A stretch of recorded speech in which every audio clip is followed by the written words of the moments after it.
Hello and good afternoon, everybody. Welcome to How to Hire Successfully Across Borders for Strong Cultural Fit. We are just waiting for a few more people to join. We're currently at 12, now 13, and we're going to get started in just a couple of minutes. So everybody sit tight and we will get started very soon.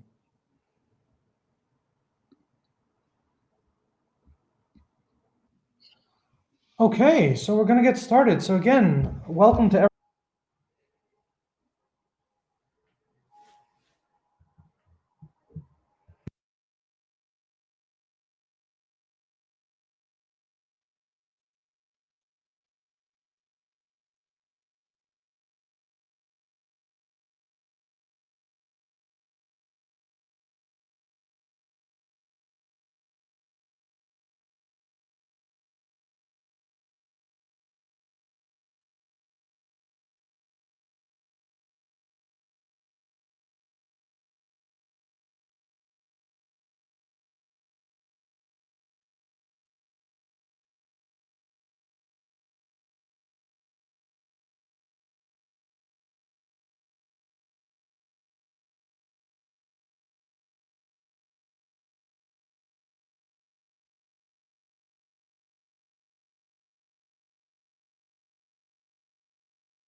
everyone who's joining us for How to Hire Successfully Across Borders for Strong Cultural Fit.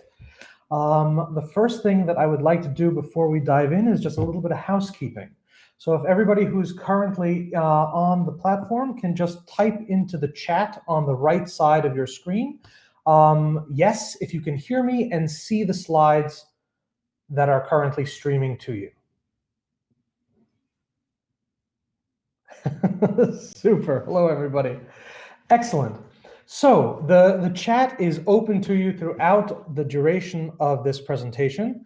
Excuse me, please use it as you like. However, I will point out to everyone that if you scroll down beneath the presentation, you should find a dedicated portion of the platform where you can enter your questions. So if you have questions at any point throughout the session, there will be a dedicated Q&A portion of the program at the very end.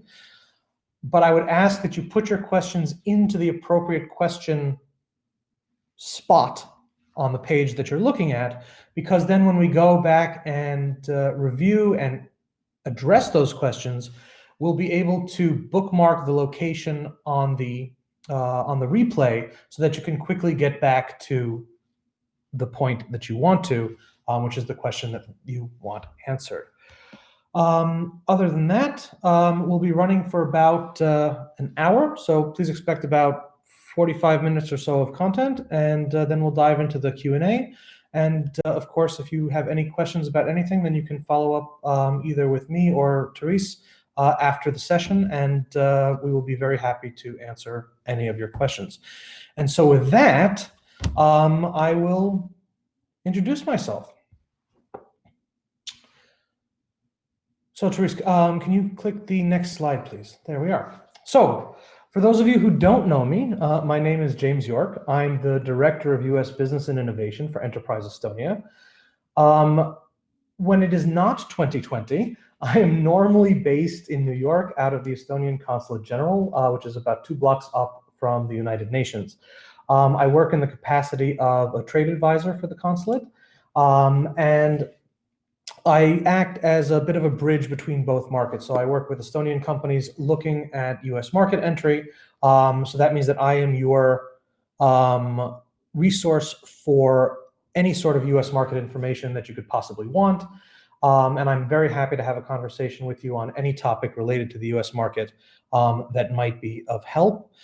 Please feel free to contact me on Skype, send me an email. I also have a calendar link, which we didn't include here, but if you send me an email, I'm very happy to share it with you, and you can always book a time to speak with me directly, and I can see how I can be of help to you, because there are a lot of resources that are that I have available that can be made available to you for your benefit, and nearly everything that I can offer you is free of charge because you have already paid for my services with your tax euros. So thank you very much.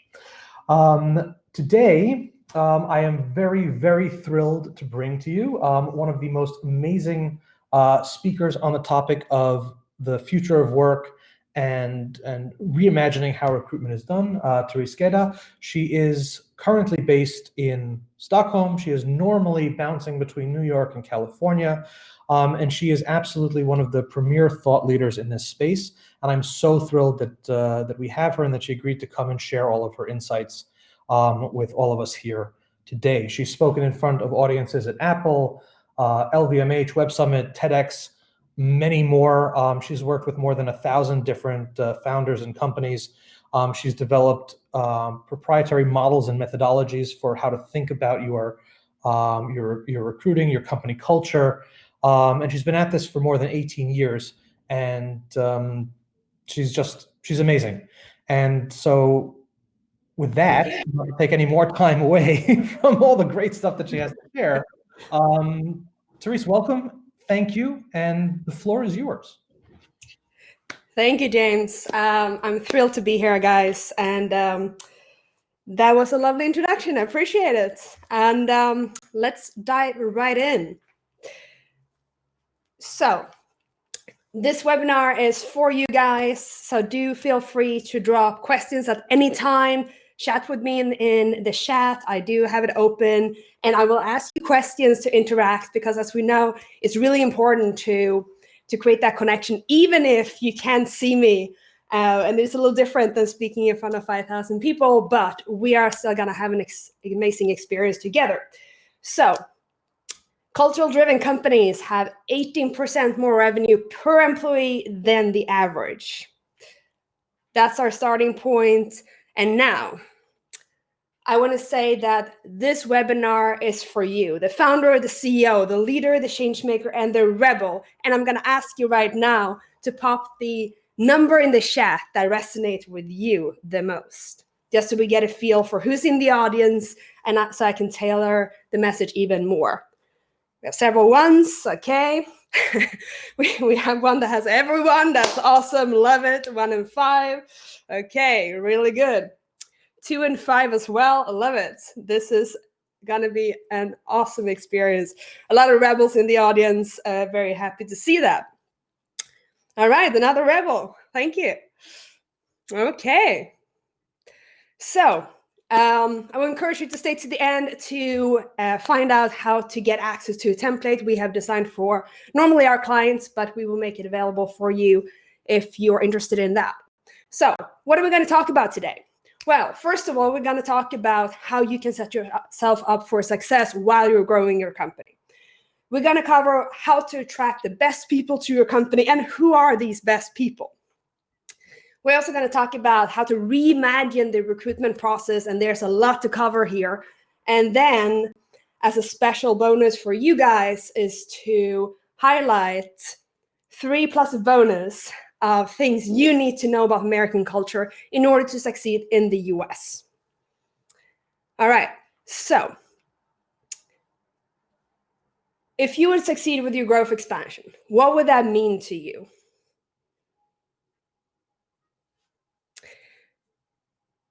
I want you to think about that question, and do feel free to take notes for your own benefit. It is a very focused webinar on sharing knowledge. So what would that actually mean to you? It can mean many things, right? Expanding your team, having greater impact, changing the world, being that rebel that you are. It can be so many reasons, personal, professional, and for the entire company. So I would encourage you to think about this. So let me just give you a little bit more background on myself. James did it beautifully. There's a couple of things we want to point out here. This is why we do what we do. And I've been doing it for a long time, as James pointed out, but empowering the new era of brilliant business cultures and businesses by making high achievers, in particular achievers, the leader of tomorrow's world. And I've been doing this since I was 17. I started a management consultancy firm when I was 17, and we are coming up to 18 plus years now. As James mentioned, I've spoken in multiple countries around the world, from audiences from 5 to 5,000, and then worked directly one-on-one with either with my team or just in sessions with more than 1,000 founders and CEOs to date. But don't take my word for it. Here is just a couple of notes from some of our clients. And for the last few years, we are really focusing on the US market. That's our primary market. And we spend a lot of time in Boston. New York is normally my base, but we spend a lot of time in Boston and then occasionally even in California. And US is it's an incredible market, but there's so many nuances and it's very, very different from Europe. I'm originally from Europe, so I have both of those perspectives to this. And this is just what's possible and what we have been able to achieve together with some of our clients over the last few years. And this is how we deliver it. Basically, we focus on culture in different capacities. More on this later. So now, back to the notebook. When is the last time something blew your mind? This is a question we're going to revisit a little bit later, but I want you to make a note for yourself. And if you feel inclined, please drop it in the chat. It's more fun if we participate together and do this together. But do reflect a moment. When is the last time something blew your mind? Okay? And we're going to come back to this. But first, if there is a silver bullet in business, and depending on the culture, Americans love this language, culture would be that silver bullet. What does that even mean? It means that in order to successfully recruit on culture, we first need to talk about culture and what does culture even mean and how can we design and scale a thriving culture. So on that, culture can be designed, but it takes the decision to design it and to design it well. What happens if we don't design it is that we will have issues of creating a place where people are able to be their best, show up, and really contribute to the companies and its vision. But regardless if we intentionally design it or not, there will be a culture. So the question is, how do we do that? But first of all, we need to acknowledge that it is possible to design. It's behavioral and cultural design that this comes down to. But let's take a step back for a second and recognize where we are today. So if we go more holistically here, there's two different philosophies when it comes to building companies. And this is a very popular model. It's not always expressed like this, or rarely expressed like this. But if we actually look at the priorities within the business, this is it. So what does this even mean? The profit-centric or the profit-only approach is basically that you prioritize profit over everything else. Then your customers is your second priority, and your third priority is your own people. And this have led to that 85% globally, this is pre-COVID numbers, but 85% globally are not engaged in the workplace. Imagine that you will be in a company and out of 100 people, only 15 care about what you're pursuing. And part of the reason why we see these numbers is because of this old model. Because when you put profit first, obviously you can't prioritize your people. There's inner conflict all the time. And that's not the great model. So what's the alternative? It's the people and purpose-centric approach by putting people first. So when we put people first, people who believe in what you believe in will show up and be their best self and contribute to your greater vision and your pursuit. This will lead to more customer-centric development, more loyal and thrilled customers. And that, of course, over time would lead to profitability and sustainability in the long run, not just for the next quarter, but for the next decades even. So this has been an interesting journey of speaking about the future of work for so long and culture, and see the nuanced differences between the two continents, Europe and the US. And generally speaking, a lot of American companies, there's of course a ton of them in Europe too, but a lot of American companies, they understand the foundational piece. And what they are interested is the how. And we're going to cover some of the how today, but that's a huge topic and we only have a little time together today. But I do want to shout out someone in the audience. It's a very special audience member to me personally, and it's Andreas from Market. This is one of your own. He's based out of Estonia and has an incredible company. hey.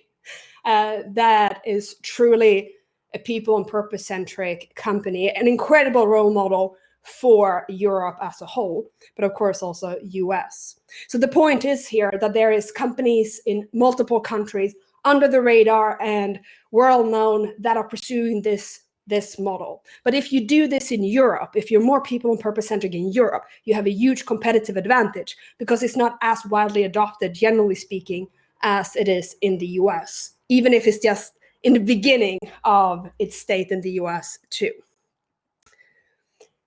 So let's talk about two examples here. So two airlines, two very different stories. And again, pre-COVID, this was a pretty, of course, Andrea, more than welcome. You're amazing, and I'm very grateful to share the journey with you. So two airlines, two very different stories. So in the 70s, Herb Kelleher founded Southwest Airlines. Their mission was to democratize the airwaves at the time when only a third of Americans have ever been on a plane. He was building it upon this people and purpose-centric approach. People, customers, and profit. And this has been one of the airlines that have made profit 45 years straight. They are one of the most beloved airlines. And the caveat here is, in case you haven't been on them, I go out of my way to fly with Southwest, which is going to be a little surprising after this comment. It's a low-budget airline. But what Herb did and what the entire culture and company has done over a very long time, since the 70s, has been to adopt fully this people and purpose-centric approach where he allows his people to thrive. I spoke about this in New York at an Apple event in January last year, and it was just a couple of days after the founder passed away, but the company lives on with the same values because he instilled it in the culture. So what's the other airline? It's Ryanair. And if we talk about extremes, we have the extreme on one end of one of the most beloved and one of the most, let's be diplomatic, not so loved airlines in the world. So what do they have in common? They are both low-budget airlines. They don't have a very good culture. They're not beloved, to put it mildly. And the kicker here is that Ryanair is a carbon copy of Southwest. However, they haven't been able to copy their most precious asset, which is culture. Because culture needs to be authentic, it needs to connect back to the leaders, the founders, the owners, everything combined into a way to live. Because culture is a way to live and behave. It's all comprehensive. And the more we live in line with our culture, the more we succeed and thrive, both ourselves and our people around us, our customers, and of course that leads to profit. So 2 very different airlines, 2 very different stories. Thank you, Eric, for contributing. Yes, exactly. It's based out of Texas. And they started off in the 70s with only 3 routes starting from Texas. So thank you for contributing. I appreciate that. And please continue doing that, guys. We're doing this together. So as I said, culture is a way to drive behavior. These are a couple of shots from New York, and this is a good start, right? Having the values on the walls, and this is even for the customers to see, it is a good start, but that's not what culture is about. Culture is not about putting fancy words on the wall. I've been seeing this for almost 20 years since I started, where they put it on roll-ups or on the walls or printed on paper and all of that. And it is important to have it top of mind, but what we need to remember with culture is really that it's a way to live, right? So culture is a way to drive behavior. So as long as these values you see here on the different companies are lived and embodied, it is amazing. I can tell you that it's a mix in reality without going into which companies these are from. But the point here is it's very important to recognize that having values on the walls, yes, it's a step in the right direction, but that's not culture, and that's not how we design a thriving culture, which we are after. Absolutely, Eric. Their loyalty is amazing. And as I said, I've been going out of my way myself to interact with them. And part of their uniqueness is they always greet you with a smile. They're incredibly warm. And there's many stories about that. I can tell you one more story, since it seems to be interest and passion for Southwest, regarding the recruitment process. So early on, they took candidates into a theater setting, and then they put the different participants or the people that were the candidates basically in the audience, and they put one on stage to perform or say or do something, right? And normally in this setting, you would look at the person on stage. That would make sense. That's not what Southwest did. They looked at the audience, how the audience supported the person on stage, and how they were sharing or not so much sharing for the person on stage.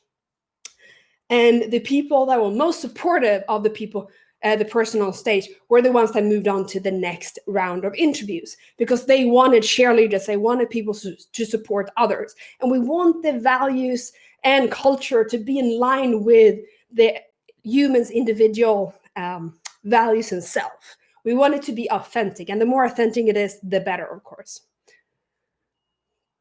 So culture is basically a way to align your people with shared values to support each other by overcoming challenges and achieving ambitious goals in the most effective and meaningful way. Thank you, Andres. So what does culture affect, right? I said it's a silver bullet, but that sounds vague, to put it mildly. Well, it's basically a way to impact everything from productivity, engagement, customer loyalty, speed of innovation, retention of talent, being able to even attract people to your company, of course, profitability and sustainability in the long run. There is so many aspects to that.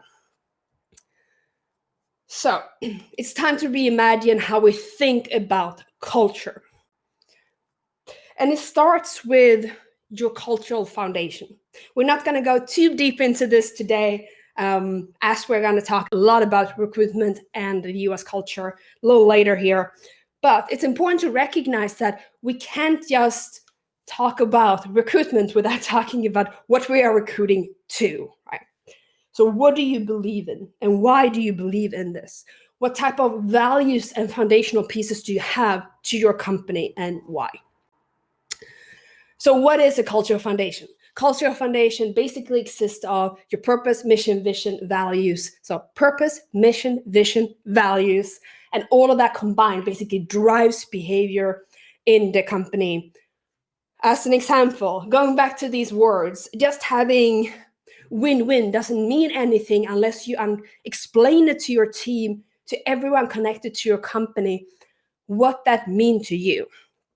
One good example I like to take when I work with companies on site in workshops and larger projects, especially with interdisciplinary team, mixed teams with great individuals that comes from different realities, are contributing with different experiences on site or to the vision, is basically imagine a glass of water. Right now, imagine a glass of water. And in the room, when I do this live with companies and CEOs and board members, etc., I have them close their eyes and imagine a glass of water, and then they write it down on a Post-it, and then we turn them over, and then we show each other what we wrote down. The thing is that I have never seen in a group that is more than 3, and 3 is usually, well, the smallest group is normally 5 to 7 people or so, and then it's all the way up to significantly bigger than that. It depends on the engagement, of course. But my point here is I've never seen anyone answering the question in the same way. Everyone agreeing about this glass of water. How does the glass look like, right? Some white, a paper cup. Some point out these IKEA white cups. You might even have done that yourself, especially if you have one in front of you, because subconsciously or consciously, we are influenced by our environment, of course, including the things that is literally just in front of us. Some might even say a crystal glass. It's all varies, right? But the point with this is, if we can't even intuitively align on how we view a piece of glass, how can we possibly understand exactly what the concept of win-win means, or what sustainability, innovation, contribution, all of that mean to us in this setting? It's very hard for people to fully embrace and live in line with the values and even recruit on culture if you don't have embodied these values and are explaining exactly, what it means in your company. So, to attract the best people and keep them, of course, we need to create a culture where we allow them to thrive. And we also need to acknowledge that high achievers attracts high achievers. People who believe in what you believe in will be attracted to your company, and they will show up every day and contribute to your vision and your pursuit of making a difference, challenge the status quo, changing the world, bringing a better product to market that improves people's lives, whatever it might be. That's the fundamental piece. And the thing here is, going back to the 85% before, the 85% non-engagement, basically, globally and generally in the workplace, part of the other reason for that, outside the fact that it's built upon a profit-only approach and not a people-centric approach, is that most companies are not built to attract and allow high achievers to thrive. One more note on high achievers. So high achievers, sometimes I get this question, is this only the extroverts, the visionaries that are standing on the rooftops, sharing for something? No.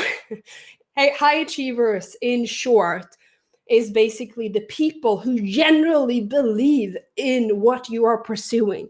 And they are using their motivation, their skills, their passion, their energy to contribute to that. And they get great meaning from that. And they also feel that they're contributing to something bigger than themselves. So that is what high achievers is. People that truly align with what you're about, and they're showing up and they're doing their best self every day. And we need to lead them in a different way than we lead less engaged people. That is a topic for another day, but this is important going into the next piece. So again, culture impacts everything, literally everything. Leadership, growth, engagement, learning, customer loyalty, accountability, motivation, so much more. But now let's dive into recruitment. So as I said before, people who believe in what you believe in will be attracted to you. So what does that even mean? Well, we can say that, okay, so let's say we have a good culture or not so good culture, and we still want to attract these highly engaged people that really are bringing their best self to work every day. Can't we just, brand our culture and brand our company to say that we're good? Can't we do that? And it's really rare, personally, that I come across clients that approaches culture and recruitment like this. But I have seen it, so that's why I want to point it out. Not by clients, but by other companies, where they have this general idea that we just need to brand our culture better. We need to make it feel that we are this incredible company, and then people just would join, and life would be great. Yeah, that's not really how anything works. Generally speaking, it's a really bad idea. And it's partly a bad idea because a bad hire alone, the starting cost is usually $25,000. There's much more to that, of course. Imagine getting in someone that is toxic, that works against the team, that is crushing it every day. And then suddenly the entire culture, the entire company is affected by this. And this is something I unfortunately do see quite often, not because of employer branding, but because having processes to protect your thriving culture is essential, and it is unusual to date, even if it's started to be more implemented over time. So the other thing here is that if you recruit, let's say that we have a lot of rebels in the audience. Imagine that you, for some reason, would be joining an organization that you at first hand are not too excited about. They will be able to get you because of employer branding, right? So they are pitching this great culture, this great opportunity. You join, and then you realize that, oh, this was just marketing. This was not reality. I'm actually not in the culture I was promised, and I'm not even able to show up as my best self every day. What typically happens is that this individual leaves within 3 to 6 months, or he or she is starting to underperform and sort of take his or her passion somewhere else.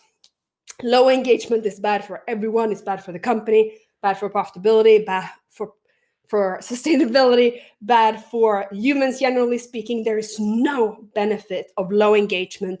It's really, really bad, and there's no reason to it. So a bad hire doesn't only cost money, it also affects the entire culture, and it can impact the entire culture almost as a cancer, if you will. So, what is currently your biggest challenge to grow your company? And again, I want you to take out your notebook. Hopefully you have that in front of you, and to reflect over what is really the biggest challenge. It's very easy, especially as well, the people we have in the audience, for the rebels, the change makers, the founders, the leaders, and the CEOs, to be bogged down with 100 or a million things to do and not to see necessarily the forest for all the trees type of thing. So what is really the biggest challenge? And when we are able to focus our greatest attention on that, we can have the greatest impact. So, and this of course comes down to talent as well. I'm not going to ask you to answer this question. It's a rhetorical question. But are you using a model from the beginning of the last decade, or century even, not decade, century, to run your company, how to lead your company? Are you using a 9-to-5 model? Are you using micromanagement, carrots and sticks? Are you using the traditional counting hours only? And are you recruiting in an old-fashioned way? The 10 most commonly asked questions in recruitment is not very helpful, to put it mildly. Out of the 10 most popular questions to ask, only one of them is even semi-valuable. And I'm always asked, which one? Like, okay, let's use the least bad of this model to implement into our company. It's kind of funny to me, but the question is, regardless, what type of previous experience do you have that is valuable to this role, this company? More or less like that. It can be phrased a little differently, but that's the essence of it. So that question is quite relevant. But outside that, what's your strength, what's your weaknesses, all of that stuff, I'm sure they have heard it many times. And you might even have said it yourself. But the point here is that it's not your fault to have been doing that, because this is such a widely spread way of recruiting. So when sometimes we have done something for a very long time, we think that that must be the way, right? And again, going back to you and the audience, you have a million things on your table already. It's very hard to stay on top of the latest research and latest best practices and all of that as you grow your company and show up every day as your best self. It's very hard to do it all at the same time by yourself. And that's partly why companies like ours exist. But the other thing I want to say here is the old way of running companies also impacts this 85% engagement level. So there is basically a couple of key components that really get engagement down. And one question that unfortunately is very popular to ask or assess cultural fit on is, do I like to go for a beer with this person? Yeah, that's not it's not a terribly data-driven approach. It's not a very effective approach of asking anything outside, do you actually like to go for a beer with this person? But outside that, assessing a cultural fit, the mindset, the values of a human being just by asking that question, it's not effective at all. Unfortunately, it's still widely spread and widely used, but that's not the way. We need to completely reimagine how we look at culture and how we look at recruitment. So, what are some of the benefits of recruiting on culture using proven methods? Because I'm sure they have had an experience where you're spending a lot of time on this, or maybe your team members are spending a lot of time on this.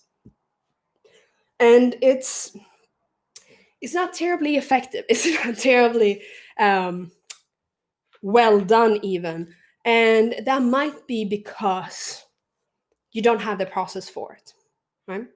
So by using a proven method, you can basically save time, you save money, you have a lower risk for unconscious or intentional bias. You can allow the people that are interviewing for you to get a better feeling for the culture, and also you have a greater likelihood of a long-term success, not letting in these toxic people into your thriving culture as you scale. But the other thing there I just want to double down on is the candidates. So a very typical way of doing a recruitment process pre-COVID was the candidate shows up. Well, first of all, the candidates send in a CV or a letter. They get an email, say, hi, thank you very much. Please, here's the interview time. Show up at our office at this time.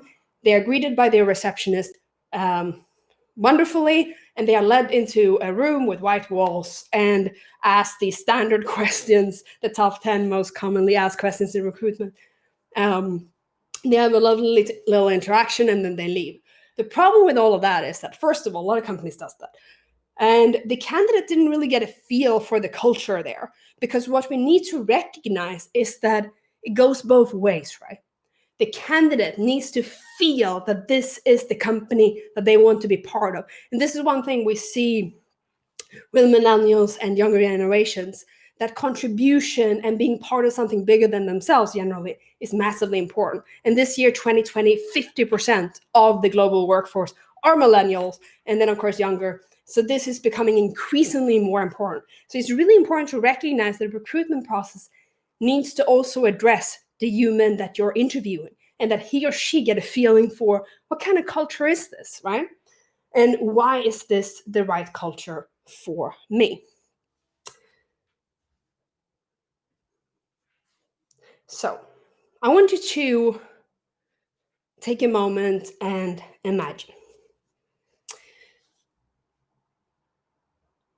Imagine that you're supposed to recruit one candidate to your company.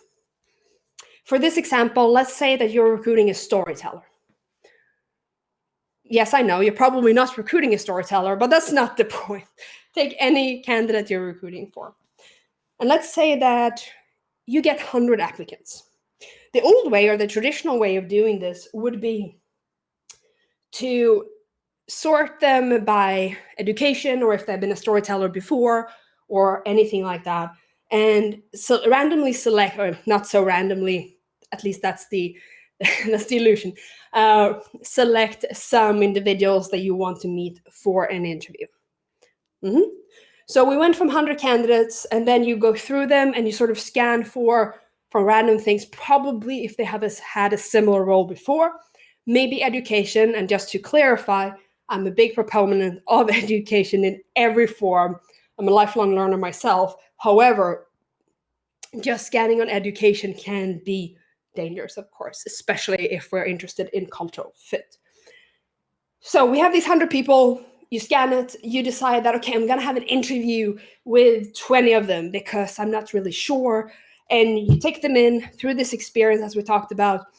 They come to your office or now online, and you interview them with the typical questions. You might even need to have multiple rounds of interviews. Some companies have up to 8 or 9. It sort of varies.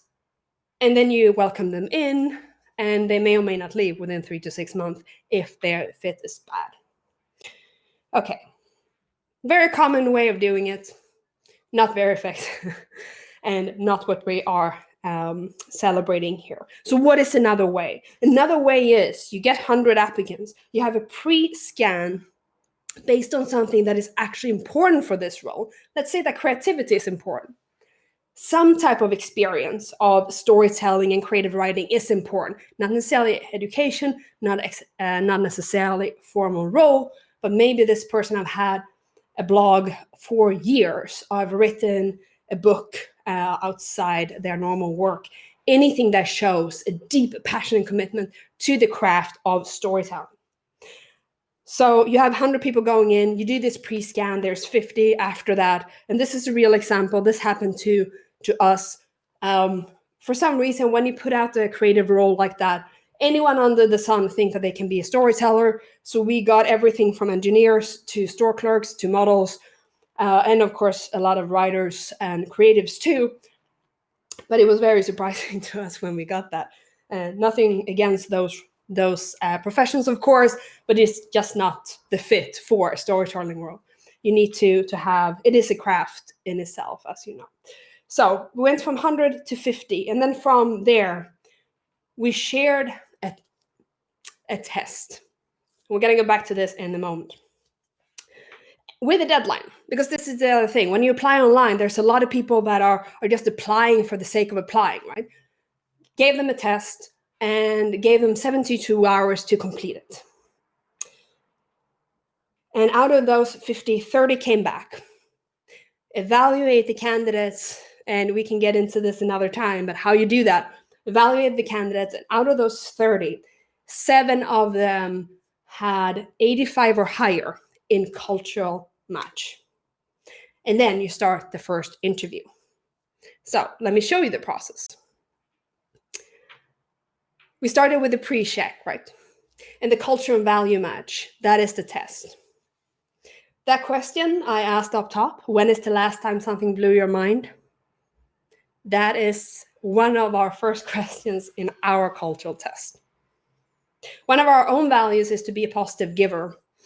And if you are, you're going to love our culture. If you're not so much.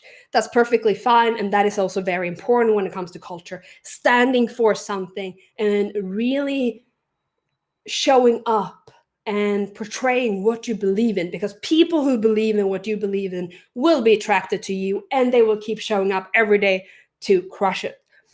So with that question, we weren't looking at what they were saying and how they wrote it out.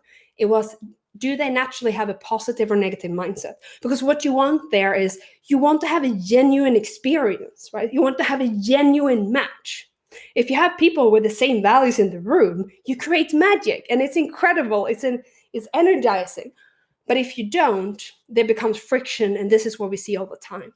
Then we have other aspects to this. So the mindset interview is basically founded upon this cultural test.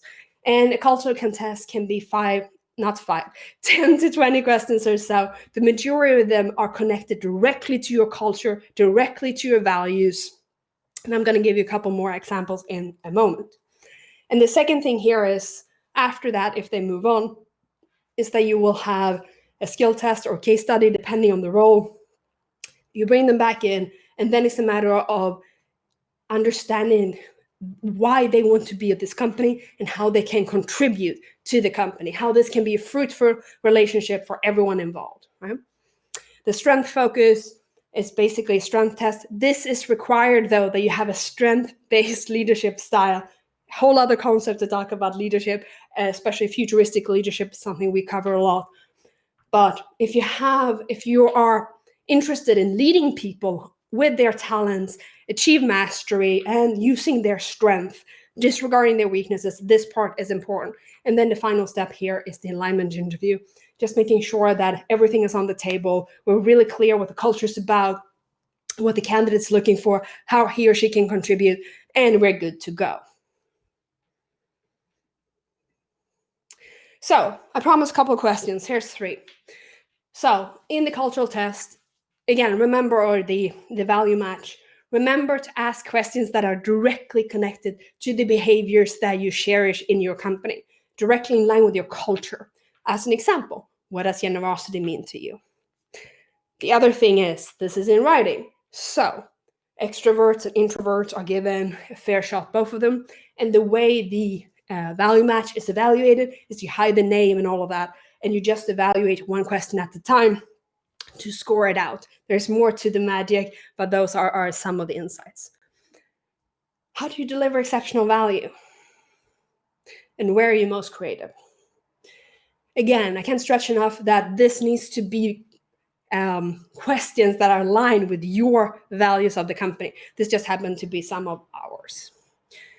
So I'm going to go through this quickly so we can take some questions. Time flies when you have fun. That's the expression, isn't it? So just to give you a couple of quick insights of the difference between, of course, company culture and country culture. In this case, we're talking about the US. So 3 things plus a bonus. Number 1, at-will employment. Very different from most countries in Europe. What does this mean? It's a hire and fire mentality, basically. At will means that you can show up and be let go that day. I need to point out, it depends on the state. Think about the states as different countries. Of course, it's United States of America, right? But there's different laws and different requirements in different states. So it is very different depending on where you're at. But the at-will employment, of course, impacts culture massively in both directions. So the person can basically leave very easily, and they can be let go very easily. And this can affect fear in a bad way if you don't look after your people and don't understand the psychological difference between being in a culture, country culture, where this is non-existent, versus being where even your healthcare is reliable on the job. So if you lose your job, you lose your healthcare insurance. That's just how it works in the US for most people, as an example. So you can just imagine that losing your job is terrifying, especially if you rely on it, which many people do for obvious reasons. So this, of course, affects the psychology of your workforce in all kinds of directions. So this is important to keep in mind. It's fundamentally different than from most countries in Europe. The second thing, this is one of my favorite things, is their appreciation for time. It is a thank you culture. They really value people's time. They truly appreciate people's time. They don't take it for granted, and they show appreciation for it. They also express thanks much more. I'll give you a story in a moment. But it's also a way to stay top of mind, because it's a fast moving place, and it's easy to not be remembered always. So it is a way to also stay top of mind and help people remember, because it's very, very fast paced. That's just the environment, especially in the bigger cities like New York. But as an example, I remember years ago, we were working in New York, and we had a meeting booked, showed up at this big company, and they started with thanking us for our time. Okay, great. And then we were led to the conference room, and they thanked us again. And then we sat down, and we had the conversation. When we stood up, they thanked us again for our time.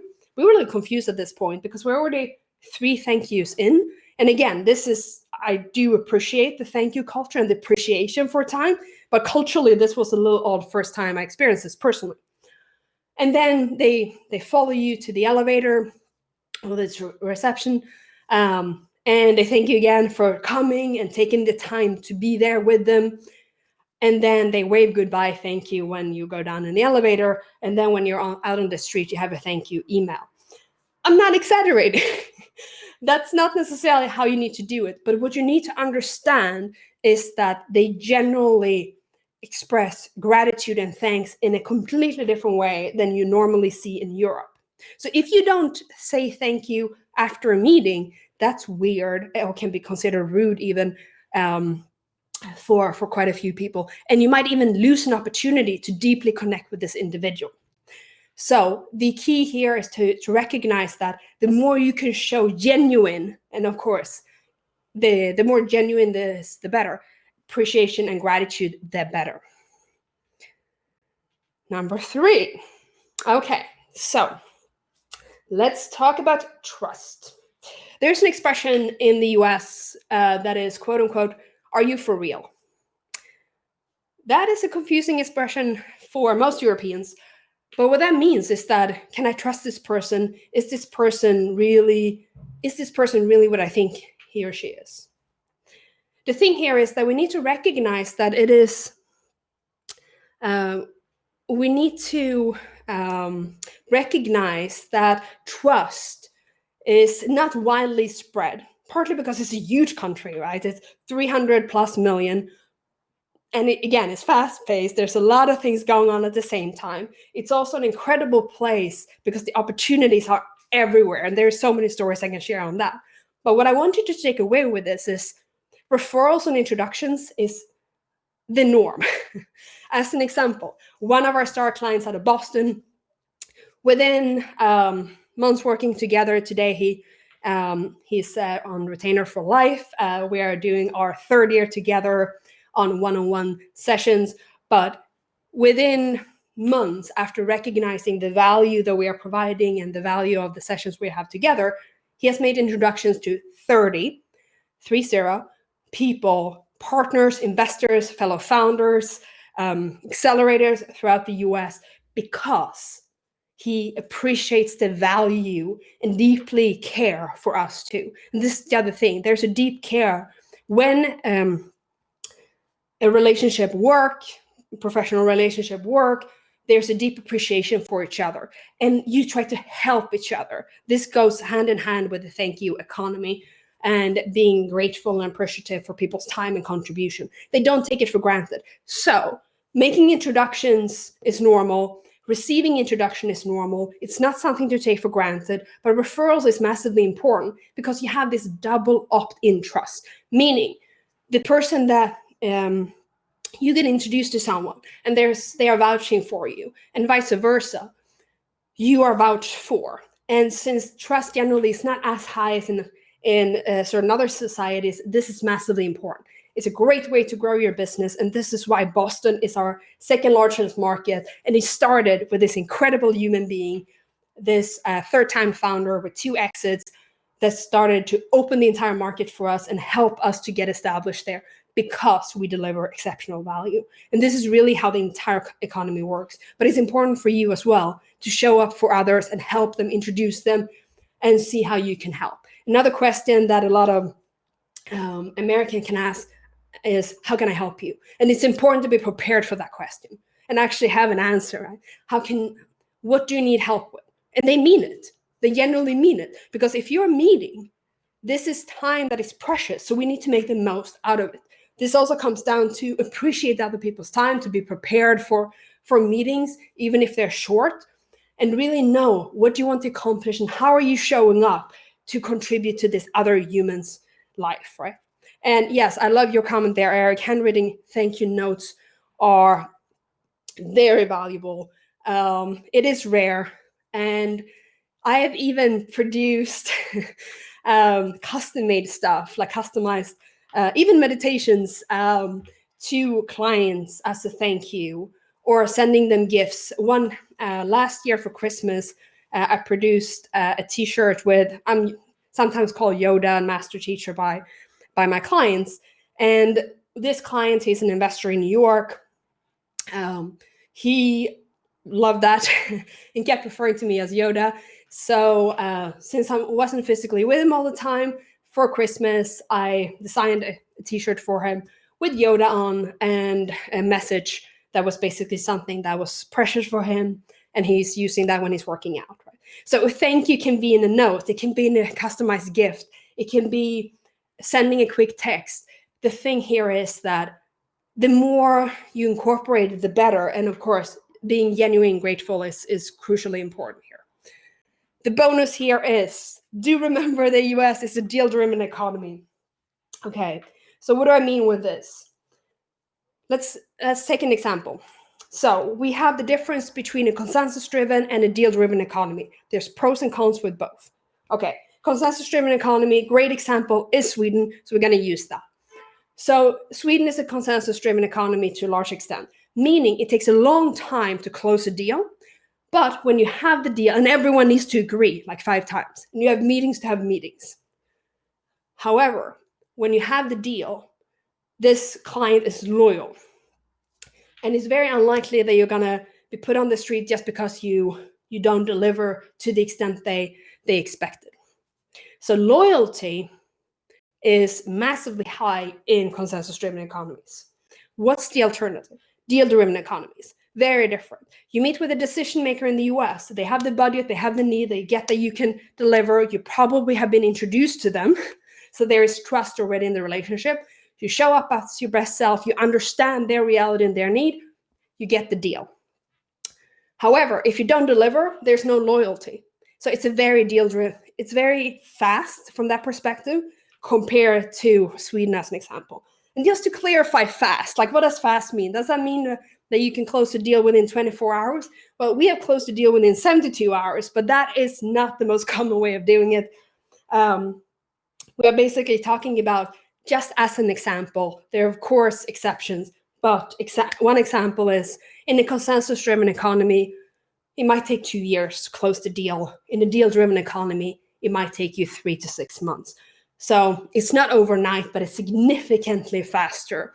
And this also means that if you are delivering exceptional values, if the clients love you and you're showing up and doing something incredible, they will reward you with recommendations, introductions, and they will contribute to your company as well, because this is so ingrained in the American culture. You help each other, especially the ones that share the same value and are showing up as your best self. So I just want to come back to this. It's really important to recognize that as we're creating a culture, gonna address that in a second, Eric. As we are creating a culture, high achievers thrive along fellow high achievers, and they outperform the average worker, the people that are cruising and doing the minimum, and massively, 10% in productivity, 20% in sales, and 30% in profitability. So it's worth creating a high achieving culture and then recruit on that as well.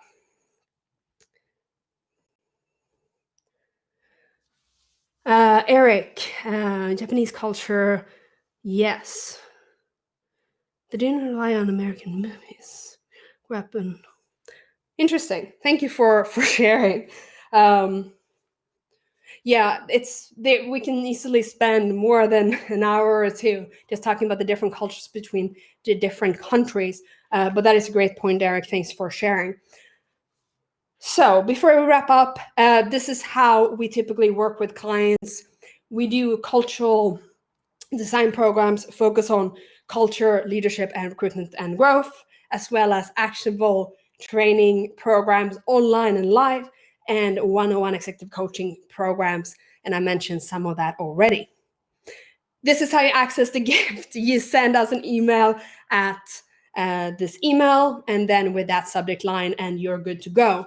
The other thing I want to share is that Reimaginez will be officially launched in a couple of weeks. So you are the first to see this. And I do want to point that out. We do have a landing page available for you. And if you see this later, it might even be the entire website. But guys, you are the first. You get the sneak peek with Reimaginez, in case you wonder. So in short, how do you do that? How do you successfully grow your team with culture? You basically lead with a people and purpose-centric approach. So people who believe in what you believe in will be attracted to your company, regardless if you're growing a team locally or internationally. I do want to encourage you to reflect over this, but as we're running out of time, I'm not going to ask that in the chat, but do feel free to share it if you want. And then the floor is open for questions. Thank you so much, guys, for being here and doing this for me. I'm very, very excited to share this with you. James. Wow. First of all, thank you. I'm relatively familiar with your work, and I have to say you shared a lot, and I am truly appreciative that you brought this for the benefit of all the companies that are here today. I personally don't have many questions on this. Like I said, I'm already fairly familiar with the amazing work that you do. But I think from a practical standpoint, I'd be really interested to know, how do you get that kind of that vibe that you're trying to sense in today's climate when you really only have access to video conferencing? It's a great question. So I would argue that it's not that different from when we can meet in person, right? Of course, there's a different level of connection that is possible. Right now, it's important, though, to create processes that works digitally and remotely. But that is looking at everything you do in the company to be a remote first type of company and have that type of approach, which is different, of course, than if you've never done that before. My experience, though, is that most startups and scale-ups, they already get this and they already do a lot of these things. But what I can say is, think about the recruitment process from a customer-centric approach or a candidate-centric approach. Meaning, put yourself in the shoes of being a candidate applying to your company. What do they see? Do they see an ad? How does that make you feel when you're in the shoes of the candidate? How does that make you feel? And do you connect with this company? Does this feel like you? And then, does this role sound exciting? And then you create the entire recruitment process from a customer-centric approach, or a candidate-centric approach in this case. And you might even talk to potential candidates to co-create the process. So it might be that you can still do the beginning of our process remote anyway. That's not a problem. You can do the pre-scan and then the value match, and then the first interview is online. But you can still ask deep questions and really create the sense of belonging and inviting them to contribute to the company as you would do in real life, right? So think more about it as how you're showing up and how you're connecting versus the mechanics of, oh, they open the door, they sign in here. Don't think about that so much. Think more about, how are you showing your values and your culture to these individuals in a way that they can sort of sort themselves out as well, if this is for me or not. And remember, that is important. Your culture is not supposed to be for everyone, but for people who you believe in the same thing and share the same values as you do. Excellent. And I see that Mikko asked, or let's say shared a couple of interesting questions that he puts through when he's interviewing someone. How much does a taxi ride cost from the Catania airport to the city, and why are manhole covers and frames round? So Mikko, you're definitely thinking outside the box. I think it's something that we can all appreciate here. For sure. Yeah, I mean, like, are you asking me this, or this is your interview questions? Wow, that's very intriguing, I must say. And I think that would go under the skill or the case study type of questions, or even the contribution type. It is a different way of. You can even throw in, EQ test or IQ test and stuff like that in the process if you want to. And that to me sounds very similar to that, but almost a case study thing. So thank you for contributing. That is definitely definitely a fun one. And let's say, Risto, excellent question. So, Therese, what is the best way, in your opinion, to define company culture? Risto from Inslee would like to know. Right. So culture, if we can go back here, I'm going to go back a couple of slides just to give you that again. We just went through a couple, Here we go. So think about culture like this. Culture is a way to align people with shared values to support each other, to overcome challenges, and achieving ambitious goals together in the most efficient and meaningful way.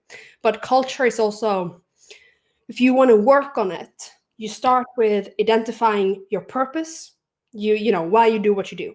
Your vision, probably, well, the way we talk about vision is the North Star.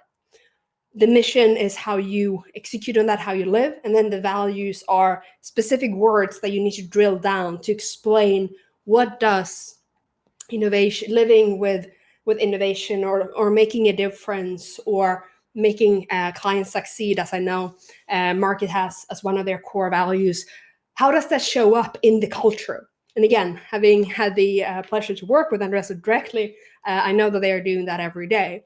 But that's what you want, right? So think about it as this is what we are trying to achieve, and you define it by work on your purpose, vision, mission, and your values. And this stuff combines, leads to how you formulate what kind of behaviors you want to drive.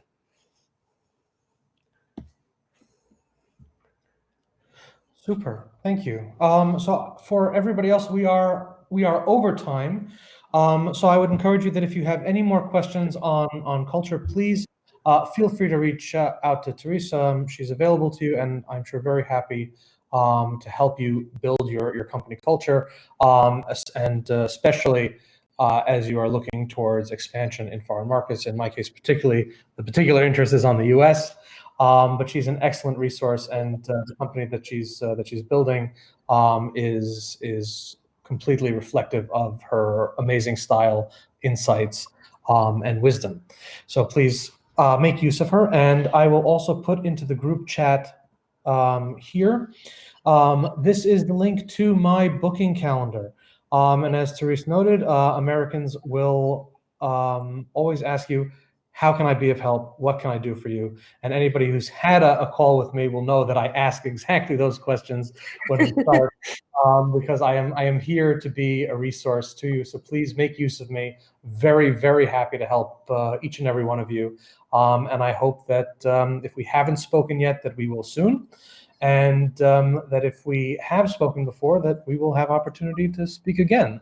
And with that, Therese, I will give you a final wow and thank you. Really, this has been amazing, and we are all very, very grateful for it. Thank you so much for joining us and sharing your insights. And thank you to everybody who came, joined, showed up, and participated.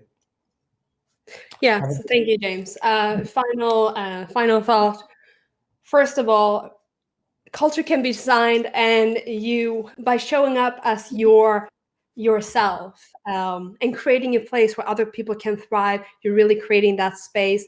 It is possible, and I'm sure a lot of you are already doing it, especially considering that you identify as founders, change makers, rebels, leaders, and founder CEOs.